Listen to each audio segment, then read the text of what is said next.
You're now listening to the seventh installment of Felix firing off from afar for the flyover. And first, Felix wants you all to know that you can ask him anything. That is, he plans to start a new semi-regular sub-segment within the Felix firing off from afar for the flyover segment that he's already doing, and this sub-segment will be titled Ask Felix, wherein Felix responds to questions you either submit via email to info@flyoverinfoshop.org or write down and drop off in person at the Flyover Info Shop located at 214 North Washington there in Carbondale, Illinois. And folks at the shop will be sure to get those questions to Felix, and he will do his best to provide some semblance of an answer or answers to your most pressing inquiries. So another FYI update. If you go to the Industrial Workers of the World website, iww.org, you can see a promotional image for an upcoming Strategic Corporate Research 101 webinar, which is going to be on Sunday, October 18th, 4 to 5 p.m. their Central Time for those in Carbondale. And they're going to be focusing on research to equip participants with the information and tools necessary to find out, say, a company's business model, their growth strategy, and information on owners in order to better conduct shop floor organizing against those capitalistic logics. And so I would encourage you all to check that out if you get a chance. There is a hyperlink on the website where you can RSVP. And again, if you just go to iww.org, the Wobblies website, you can find more information on the webinar and RSVP. And so, firing off previously, Felix had mentioned the book New Forms of Worker Organization, The Syndicalist and Autonomous Restoration of Class Struggle Unionism, edited by Emmanuel Ness. And there's quite a bit in the book about new IWW strategy and tactics adapted now to the precarious and low-wage, service-dominated economy in the U.S. and global North under this present period of transnational corporate capitalism, and that's all worth reading. Also noteworthy is a chapter in the edited book by Gabriel Kuhn titled Syndicalism in Sweden, 100 Years of the SAC, and it details the 100-plus year history of the Central Organization of Sweden's Workers, or SAC is the appropriate acronym when the Swedish name for the organization is used. And the word central in the name there is somewhat misleading. It was founded as an anarchistic syndicalist organization similar to the Wobblies or the French CGT. And interestingly, and this is in large part why I bring it up, the SAC's main organizational units are their local federations, and each one unites all workers in a municipality. And since the founding of the SAC, many of those local federations, each known as an LS, favored direct action over negotiation.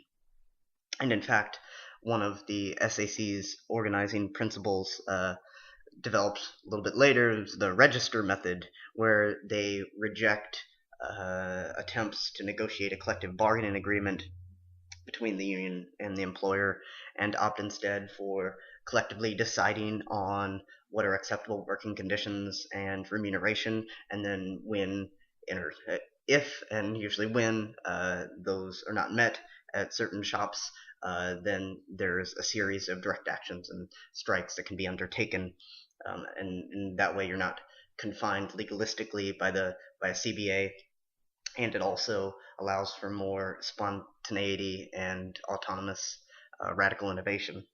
But with respect to the SAC's local federation municipal emphasis, that uniting all workers in a municipality, I think that's really important.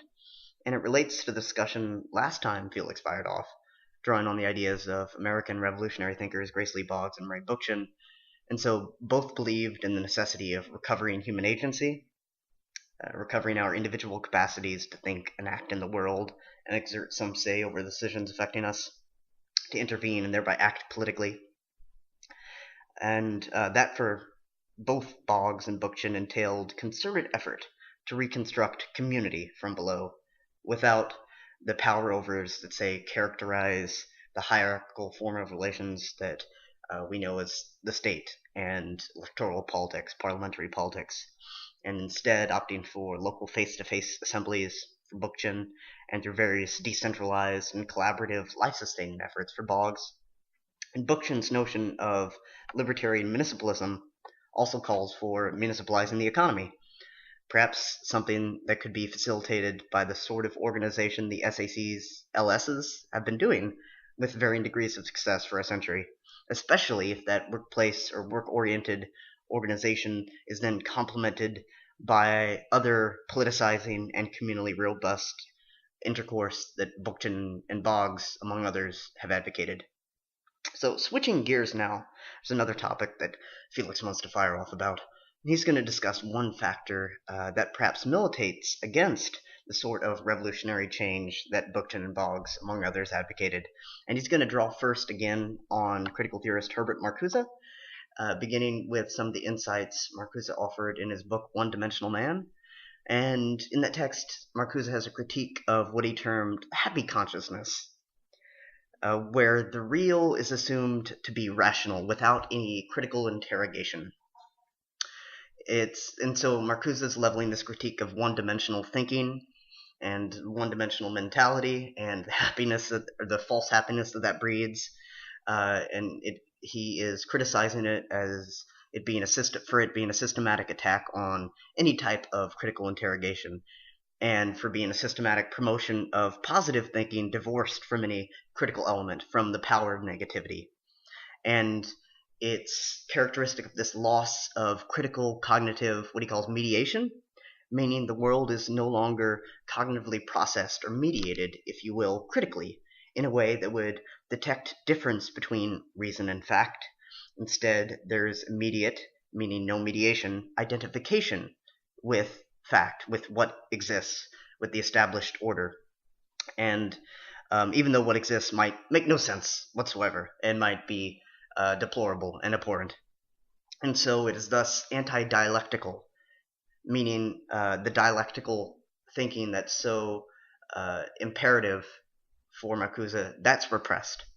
Dialectical thinking, in contrast, would recognize the tension within reality and within communication between what is alleged and what is existing, or what is and what ought, and would recognize that existing facts emerged historically and are also subject to change. They're not eternal and immutable. Dialectical thought would comprehend the process of mediation of contradiction as the process of history. So instead of one-dimensional thinking, it recognizes the other dimension of historical possibility, of genesis and potential for future liberation, the potential of realizing a different reality.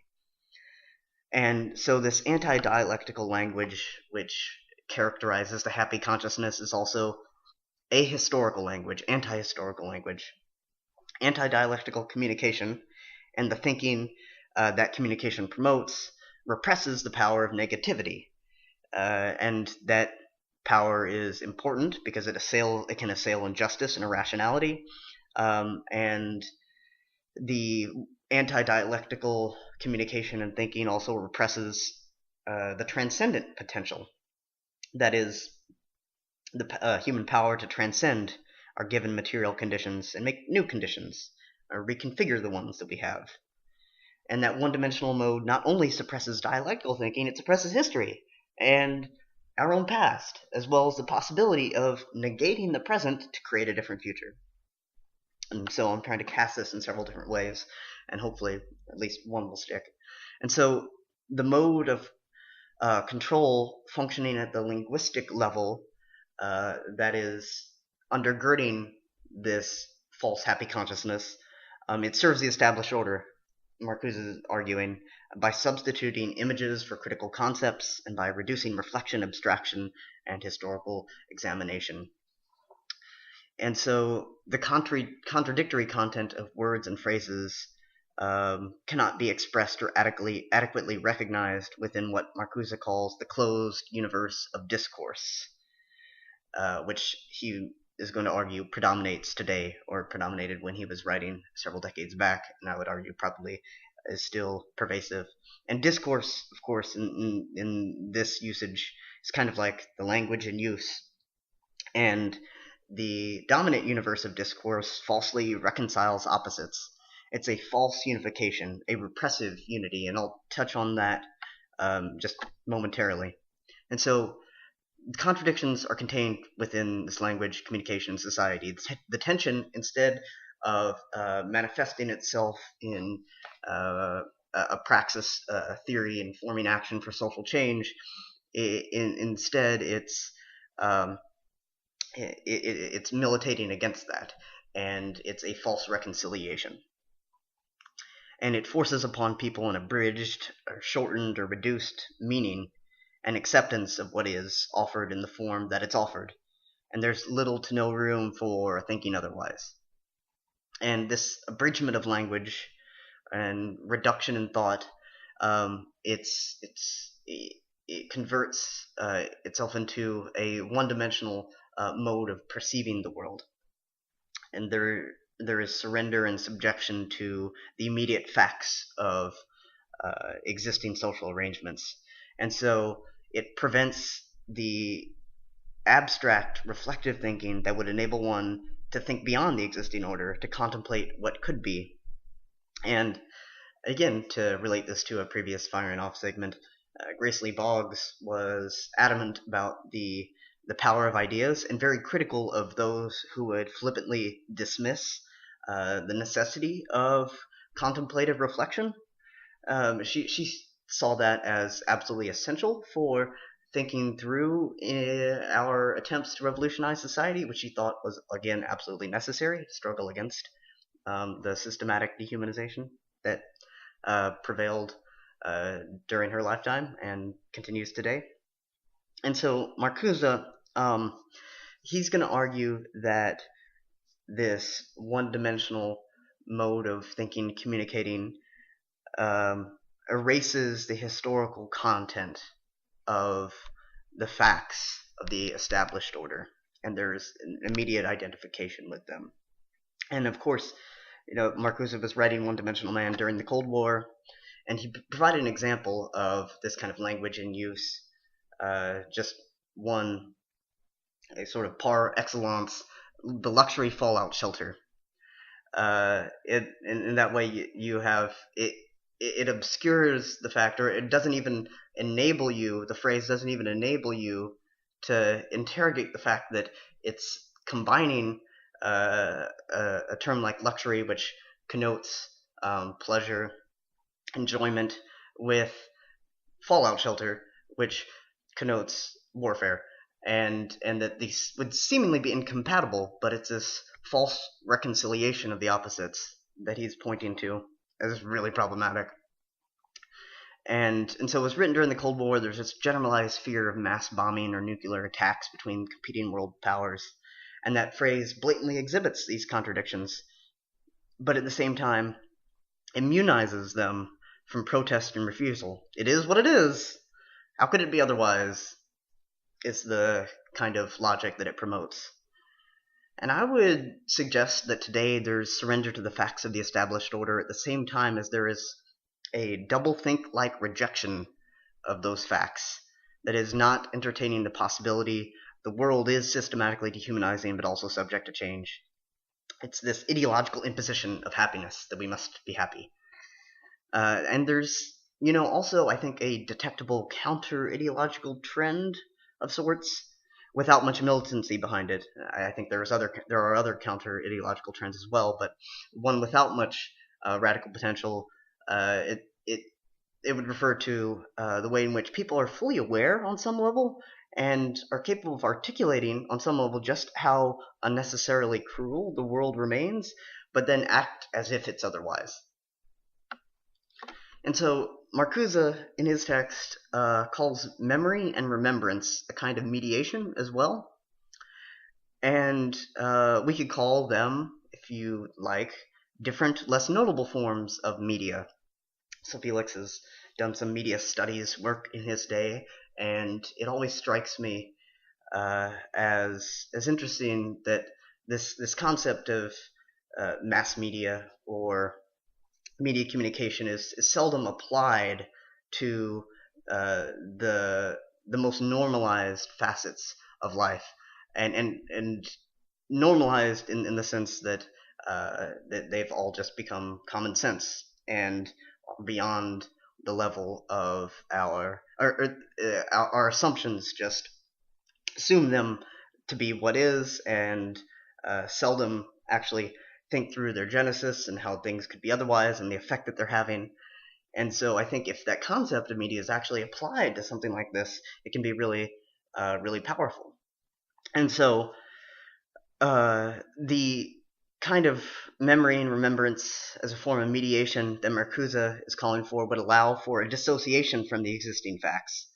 It would mitigate the overwhelming power of the present to define the past and the future. It would promote historical potency. And so on a basic level, this is also a call for serious reflection. Like Grace Lee Boggs was seconding. She couldn't stand that activist tendency to dismiss the need for serious reflection. Again, she believes strongly in the power of refined, tested, and creatively recast ideas.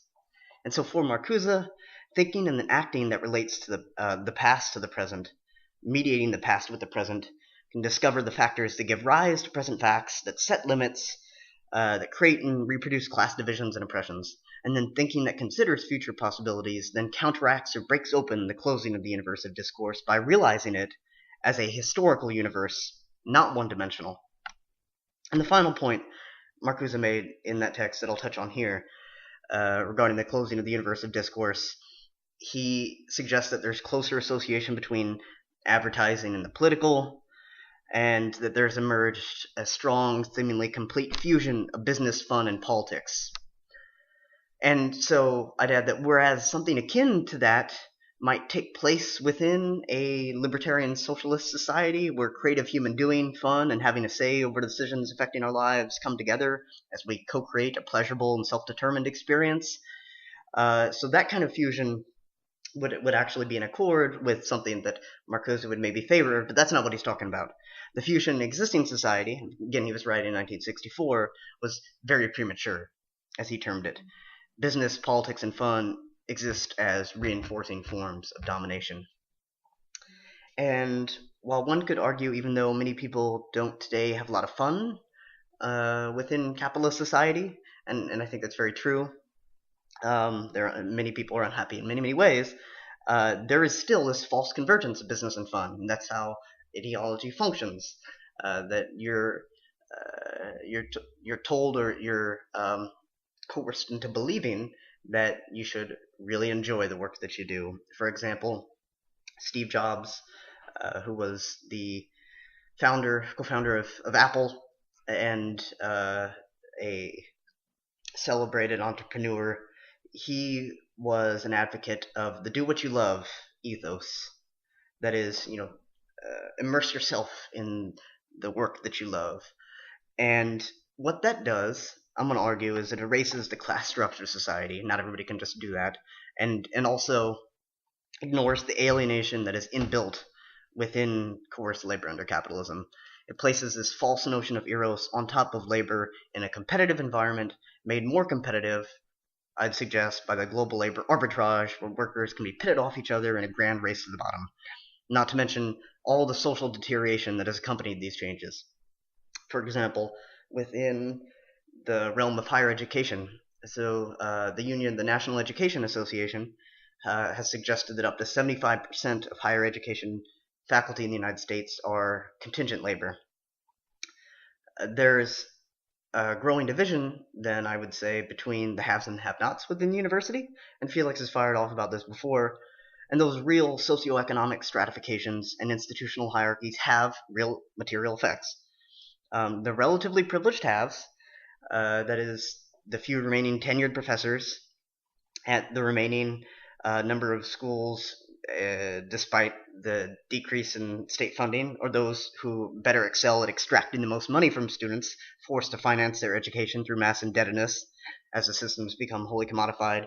Well, those professors in schools that are better at doing that, they're on the top, and I think sometimes inadvertently on the top of the academic pyramid.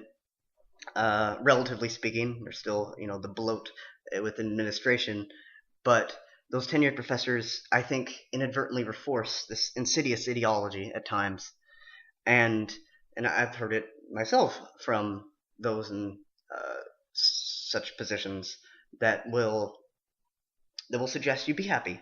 Look at the happiness in the world. And Felix wants to say to them, really? Are you serious right now?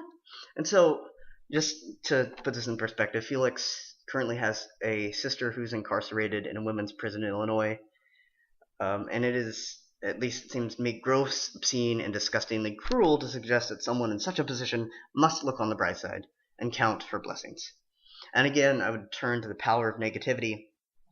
The Marxian theorist John Holloway, for example, has termed it something like this. And rather than considering life as a positive and affirmative concept, focus shifts to the constant struggle against the negation of life that characterizes present-day capitalism, and then finding some beauty, perhaps, and maybe even happiness in the struggle for that greater humanization at present against the widespread dehumanization we're subjected to. And of course, not everybody is subjected to the same level of dehumanization. That's what I've been trying to elucidate, is the function of these social stratifications and their role in reproducing the existing form of social arrangements. And so some are subjected to more dehumanization than others, like Felix's sister and the rest of the 2+ million people in the U.S. caged in the prison industrial complex, which is an immoral abomination if there ever was one. And this, again, is not simply to suggest that only those plucked from communities by the carceral state are the only ones that shouldn't be told to just be happy. When someone suggests as much to me, I think, well, yeah, I'll work on that, being happy in between my shifts bagging groceries at a local area grocery store when I'm not lecturing for abysmal wages at a university, because, like many adjuncts, I don't make nearly enough to pay rent, let alone survive, in any sort of self-respecting, semi-comfortable fashion. And so there are those remaining within the university who seem very much divorced from that reality. And the unbridled, enthusiastic acceptance of positivity is clearly, at least in part, a reflection, I think, of that relatively privileged position, dwindling as those positions are. And of course, it is ideologically a perverse legitimation of that privilege too, and in terms of that being privileges denied others, in terms of that being an ideological justification for existing hierarchies and power over within the institution and society writ large.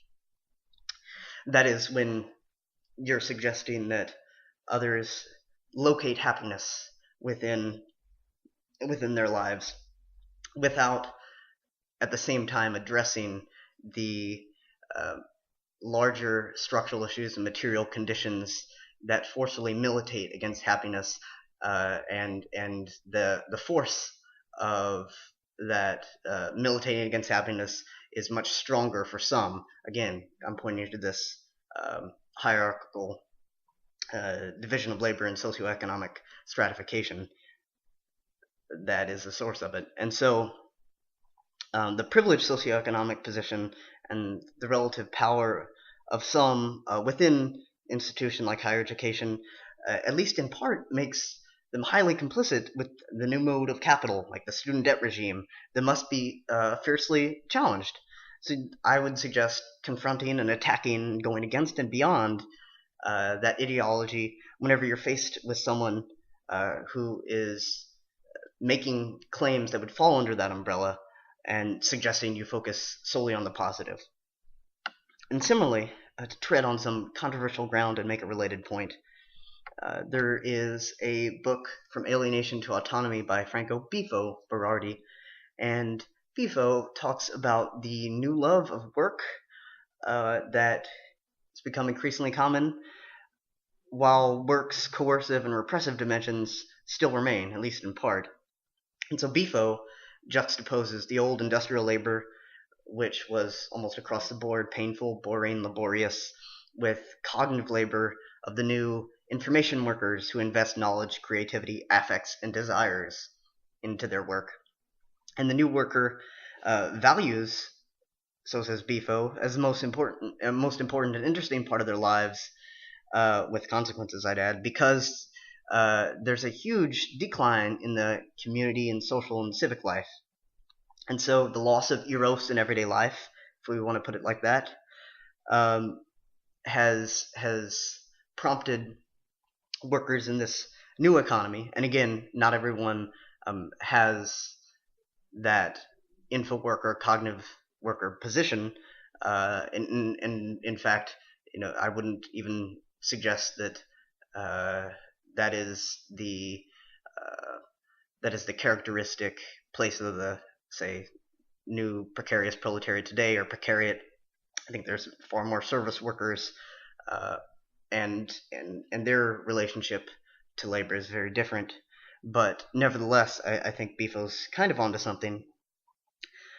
And this idea that eros and desire is now displaced onto work, where many now invest their desires into the labor process, despite the fact it still, at least on some level, remains very alienating.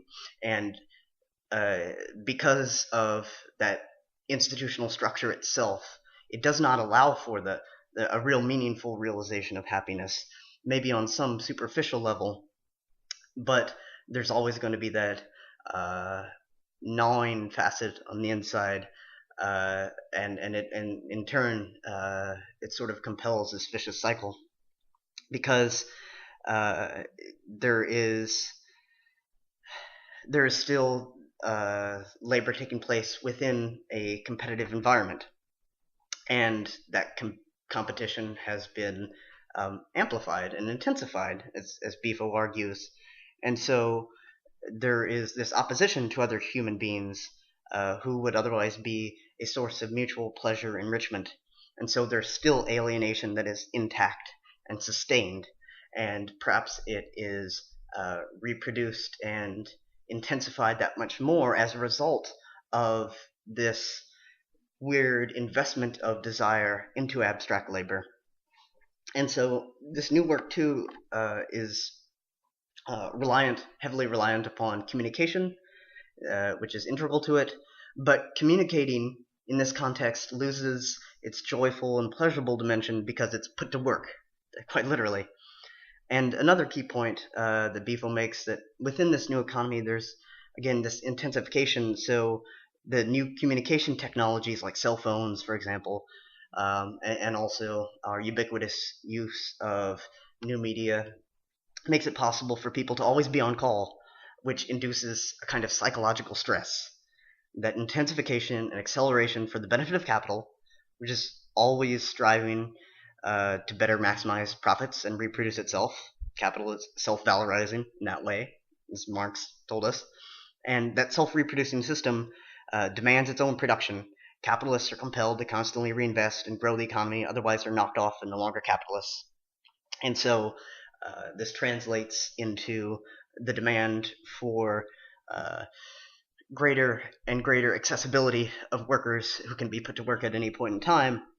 And in order to sustain that, there has to be this ideological edifice, or at least there is this ideological edifice, it seems, that compels people to realize a kind of erotic pleasure, a distorted erotic pleasure within the work context. And this need for intensification and acceleration means there's a social tendency to stimulate aggressive energies and desires within a competitive framework. And Bifo terms this the Prozac economy, an increased stress on the individual and society as a whole, and it results in economic and individual breakdown. And he cited the dot-com crash as a society and economy-wide example of what's happening to us at an individual level. And he says this new economy, with its emphasis on amped-up competition, gives rise, inevitably, to individual and collective psychopathology. And this notion of the Prozac economy is, I think, worth unpacking briefly. Certainly, there are those on various medications and prescription drugs, be it for physical or psychiatric reasons, that truly benefit from those treatments, right? And often don't receive them at an affordable price, given the disastrous privatized healthcare system that exists in the United States. and many people need those medications to function, maintain a modicum of health. But I do firmly believe that there is a degree of health and humanization denied us by the established system, and the constantly reproduced social relations that comprise it do not allow for the uh, fullest possible, or a fuller, more robust health and humanization. And so this idea that therapy is a cure-all is somewhat symptomatic of the individualizing of social ills characteristic of this new ideology. It obscures the structural violence that undergirds the dominant social arrangements and the fact that these personal problems are actually social and therefore political.